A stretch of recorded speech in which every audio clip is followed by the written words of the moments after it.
전국조 경성대학교 연구 교수님이십니다. 도시, 문자, 그리고 한자를 주제로 강연 들어보겠습니다.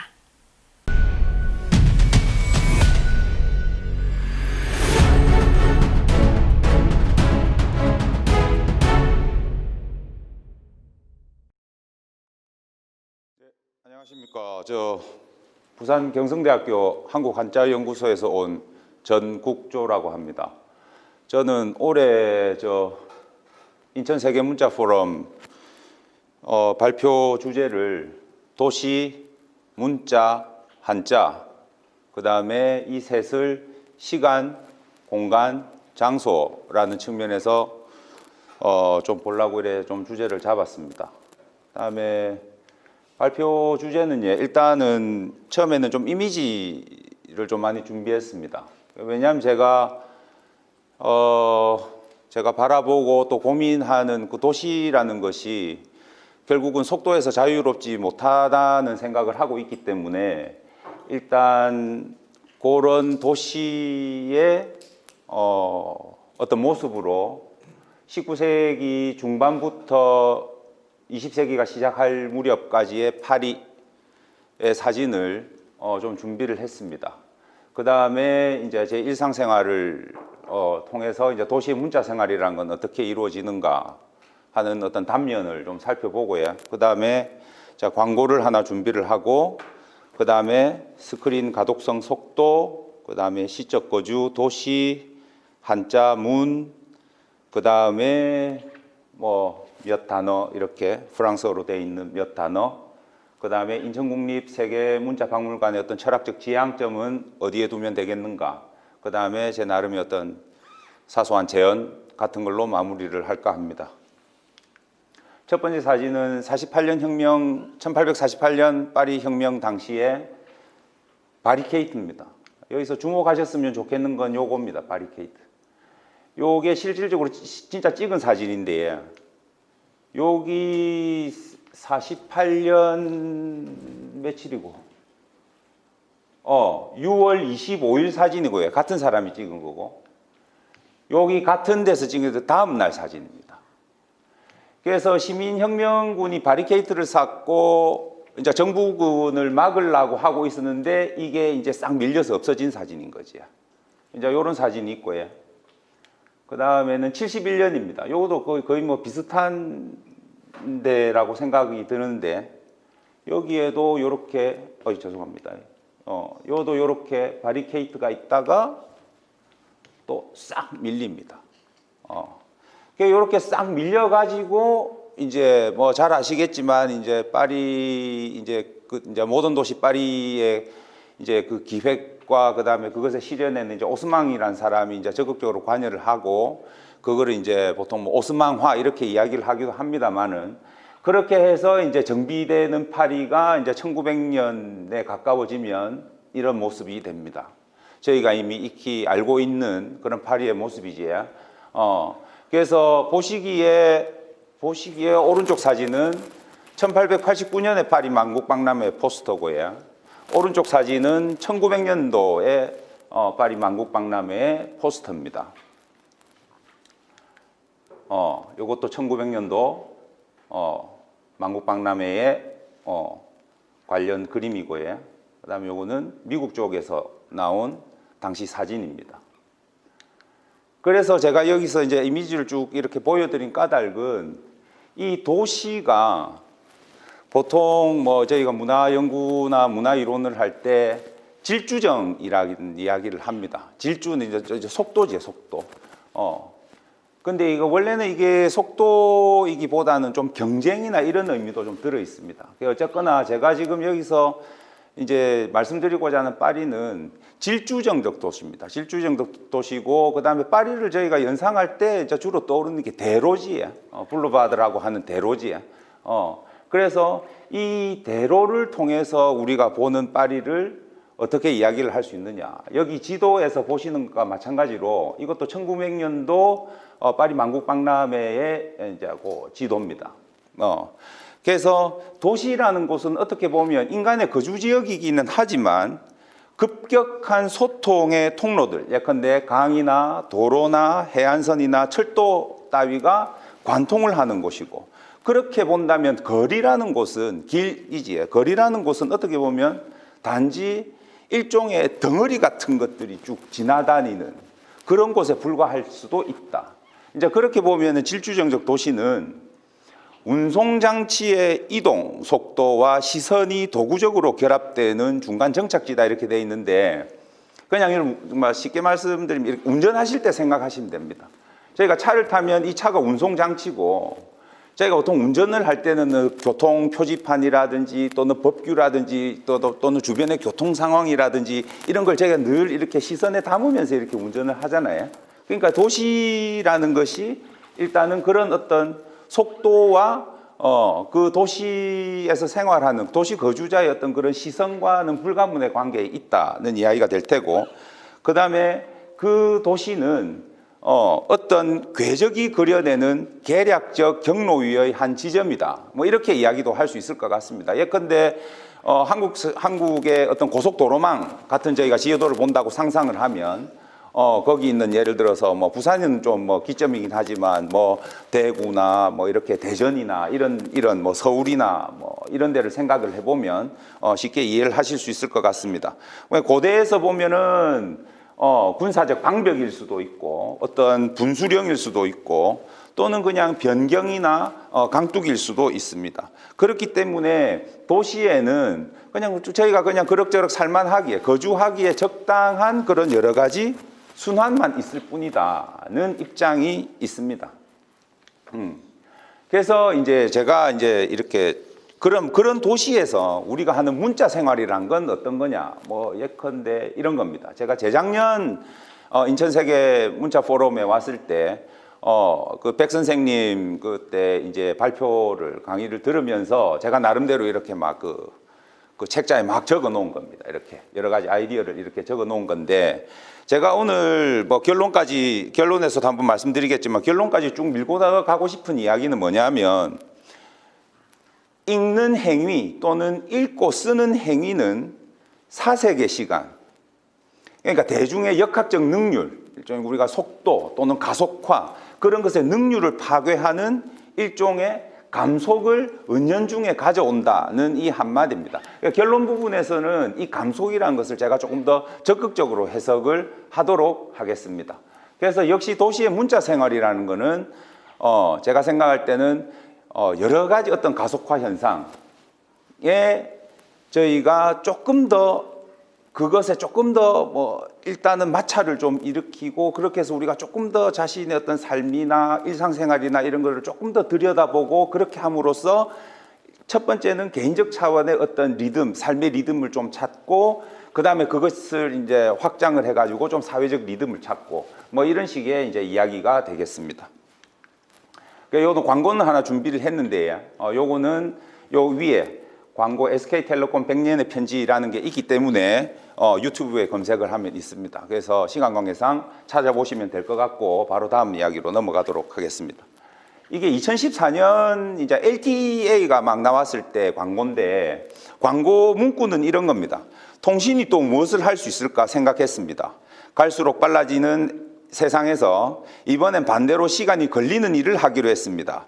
시간이 흘러도 변치 않는 마음을 배달하기로 했습니다. 10년이 걸리든 20년이 걸리든 꼭 전해드리겠습니다. 이런 말이 있습니다. 그래서 저는 이걸 어떻게 해석했냐면, 현 시대의 어떤 아주 그러니까 극도로 빠른 속도의 그런 통신의 어떤 새로운 가능성을 느린 감성으로 이렇게 갖고 가는 거지. 이 광고를 보시면 이런 겁니다. 그러니까 여기 이제 이게 문구를 보면 시간이 걸리는 일.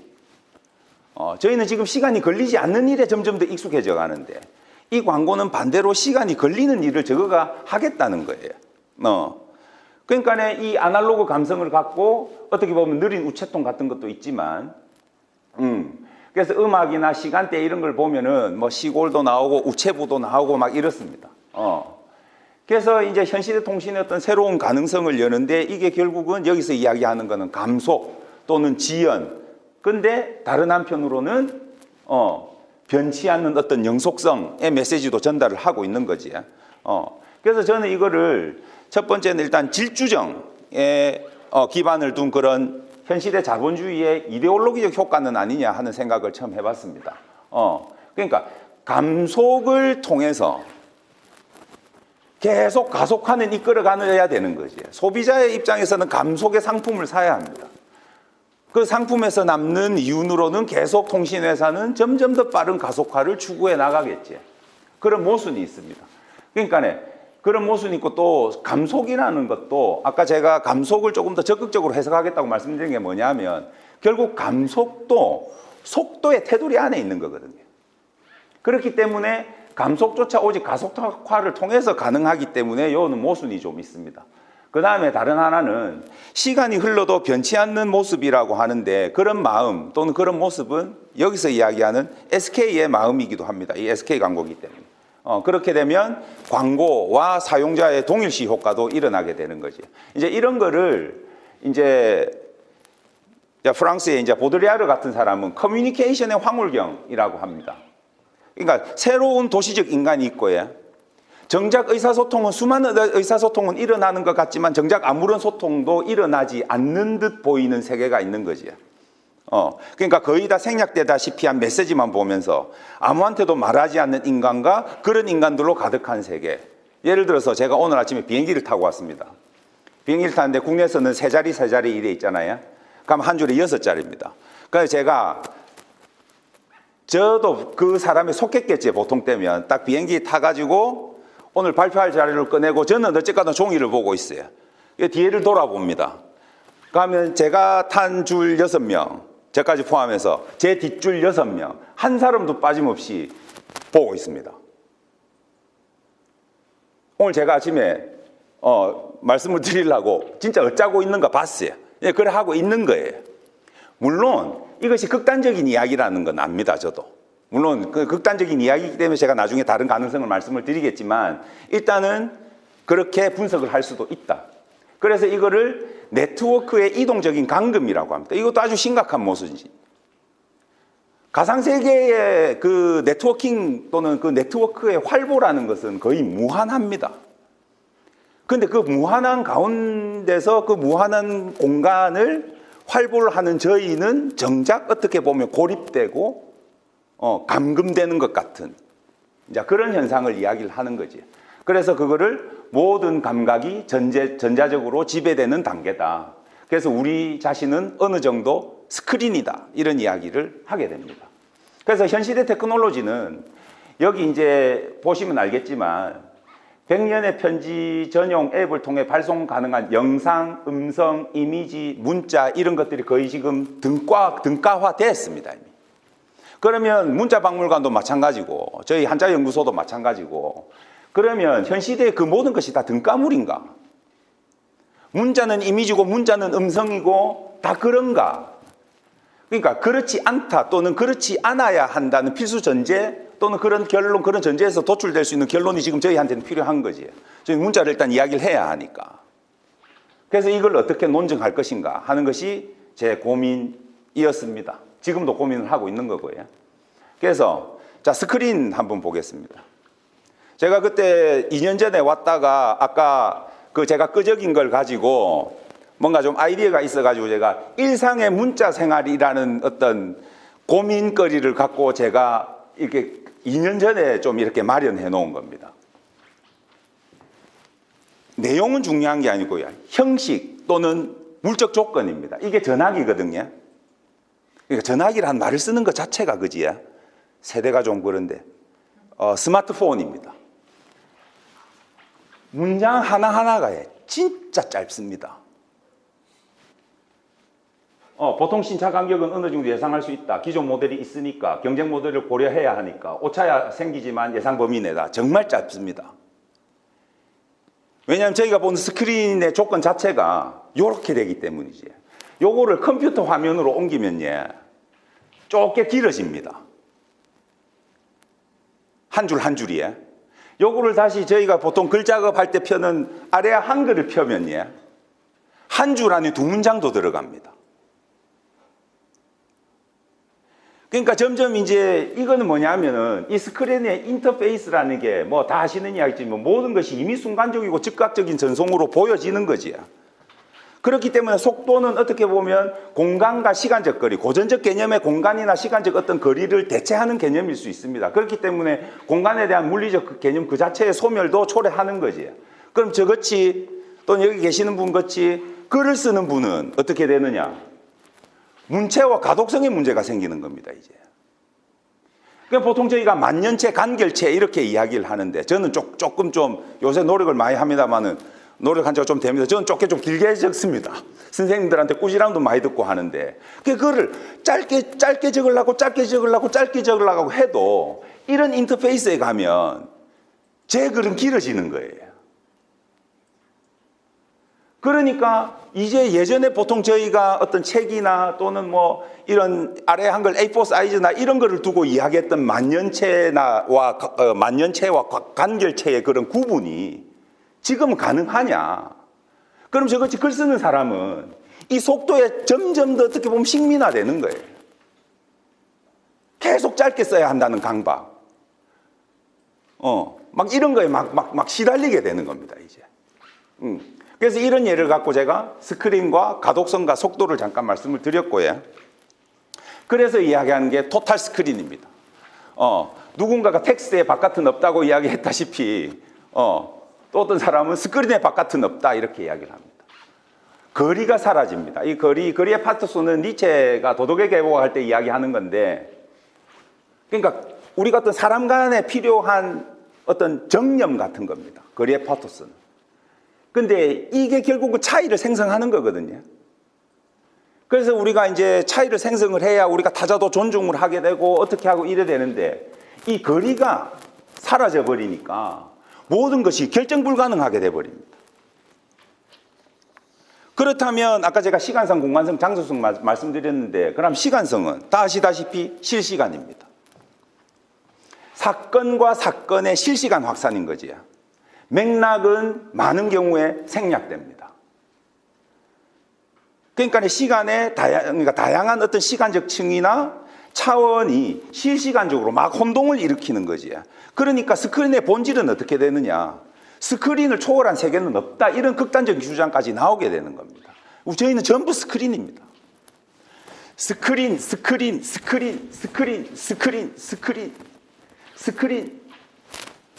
네. 그 스크린을 초월한 세계는 없다. 그럼 공간성은 어떻게 되느냐? 예를 들어서 TV 앞에 몰입 현상을 생각을 해보면 쓰는 행위 이런 거 없습니다. 여기 있는 쓰는 행위 이런 거 없고 그냥 스크린 앞에서 사람들은 더 이상 텍스트를 이해하지 않습니다. 그냥 아까 말씀하신 것처럼 아까 그런 이야기가 나왔던 것처럼 이미지나 영상으로 이해를 합니다.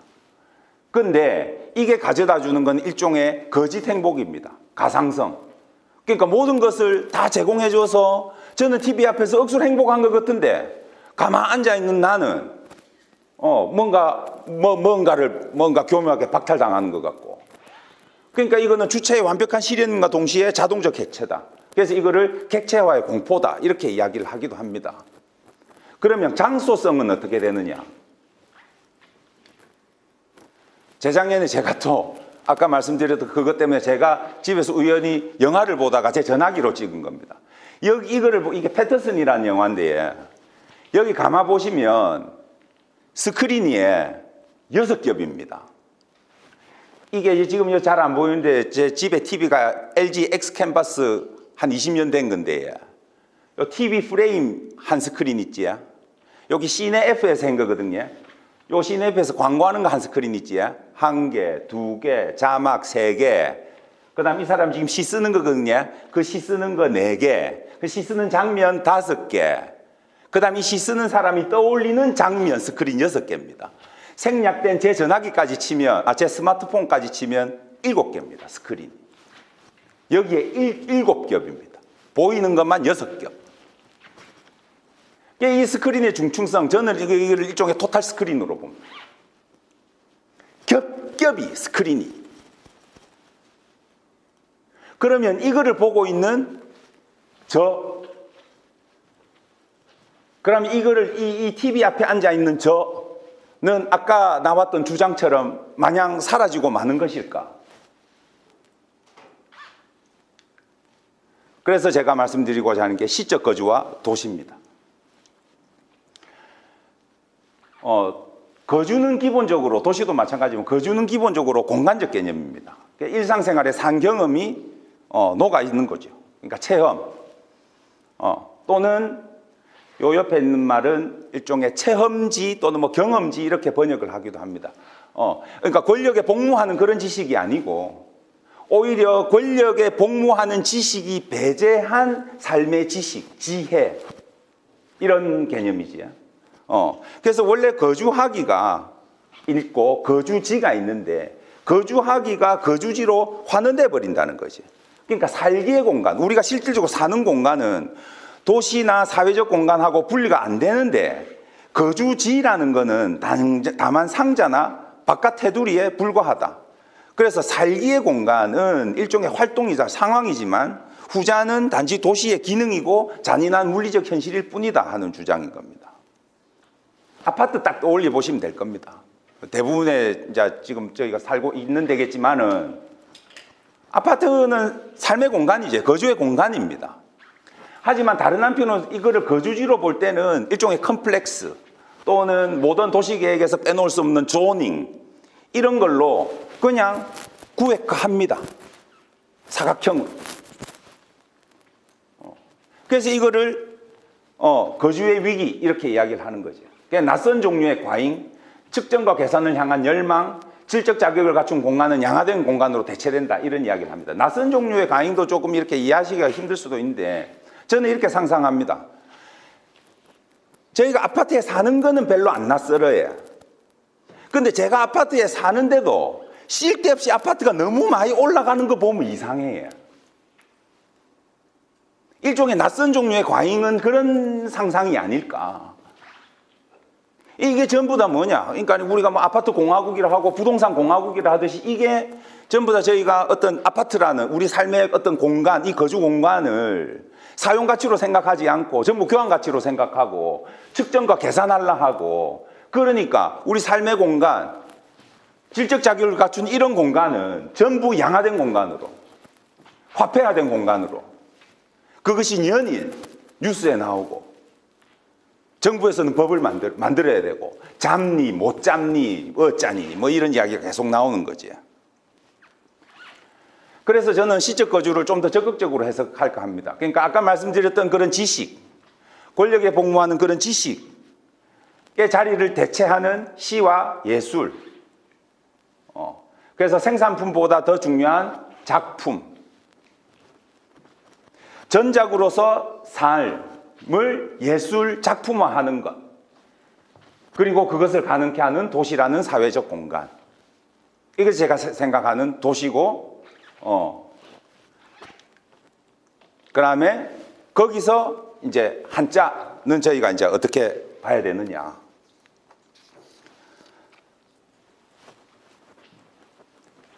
이거는 오늘 또 발표를 하신 저희 소장님의 지론이기도 한 겁니다. 그래서 일단 저희 눈앞에는 혼돈으로 차 있는 경험적 세계 또는 물질 세계가 있습니다. 인류라는 동물은 그것을 기본적으로 분류하고 범주화합니다. 그래서 그렇게 범주화한 것을 저희 정신 속에 이미지 상으로 내면화를 하고 그리고 또 이미지를 공동체 내의 다른 인간도 다른 구성원도 식별할 수 있도록 정신의 바깥에 또 외부화하면서 공통의 어떤 꼴을 만듭니다. 그러니까 이 어떤 상상이라는 것은 감각체계로 포섭되지 않은 어떤 것을 가시화하는 정신작용이고 그렇기 때문에 바깥 세계를 다시 내재화하는 거겠지. 그럼 아까도 뭐 오늘 발표에도 그런 내용이 있었지만 문이라고 하는 것은 내재화한 그런 관념을 모든 사람들이 다 두루 공용할 수 있도록 다시 외재화하는 것, 외부화하는 것. 그러니까 외부 세계, 물질 세계와 인간 정신, 관념 세계의 어떤 관계적인 산물이 아니냐. 그래서 카오스적 세계를 감각할 수 있고 그거를 말할 수 있고 그걸 다시 가시적인 것으로 만드는 어떤 체제, 그것을 저희는 문이라고 볼 수 있을 겁니다. 그래서 저희는 이 문을 통한 역사 전개나 사회 발전을 생각해 볼 수 있겠지요. 그럼 이 문이라는 거는 또 조금 더 깊게 보면 어떻게 되느냐? 저는 이렇게 봅니다. 이 물론 맥락은 스피노자의 범신론에서 나온 거긴 합니다. 많은 저는 이게 사회나 뭐 인간 공동체나 심지어 언어에도 적용을 해볼 수 있다고 생각합니다. 그러니까 펼친다는 것은 전개한다는 거고 감싼다는 것은 함축한다는 건데 그 두 항이 반대는 아니다. 그 둘은 다만 표현의 두 측면을 지시할 뿐이다. 한편으로 표현은 펼침, 곧 자신을 표현하는 것의 전개, 다자 속의 일자의 현시이다. 그러나 다른 한편으로 다자적 표현은 일자를 감싼다. 그러니까 이것 둘은 대립하지 않는다. 그것 때문에 그것들 자체는 바로 콤플리카티오라는 종합 원리에 준거한다. 이렇게 돼 있는데 제가 그냥 간단히 말씀을 드리겠습니다. 여기 프랑스어 단어가 5개가 있는데 여기 영어로 하면 오늘 발표에도 있었지만 여기 explicate입니다. 이게 develop고 요는 evolve라 돼 있는데 이게 implicate고 이게 complicate인데 여기서 핵심은 PLI입니다. 그러니까 첫 번째 단어, 네 번째 단어, 다섯 번째 단어의 핵심은 PLI인데 PLI는 풀리는 주름 또는 접다입니다. 그러니까 영어로는 명사로는 fold가 되고 to fold가 되는 거지. 동사로는. 그 다음 여기에 데벨롭배가 있고 엔벨롭배가 있는데 여기서 벨롭배 여기에 볼롭배라 가지고 랩업입니다. 싸답니다. 자, 제가 이 말씀을 왜 드리냐면 일자와 다자 간의 관계를 생각할 때 제가 번호로 그냥 말씀드릴게요. 1번, 4번, 5번은 달라요. 다른 아들입니다. 근데 야들한테는 분리라는 공통점이 있어요. 각자는 일자입니다. 다른 아들 셋치는 일자인데 야 일자 각각은 나머지 다자들하고 같이 있는 거예요. 다자하고. 이 두 단어도 마찬가지고. 그러니까 저는 그 다음에 또 다른 예는 문자입니다. 문자. 이 문자가 저는 왜 문자가 이래 좋은지 모르겠는데 우리 저 서부 영화 보면 살롱 같은 데 들어갈 때 빡 미는 문이 있다 아닙니까 그거? 거기 딱 이 문이에요. 이 문. 요새 저희 뭐 아파트 이런 데서는 보기 힘든 문인데 딱 그 문이죠. 이 문. 이 문도 있고 이 문도 있고 오만 문이 있습니다. 그 문은 다 다른 문이에요.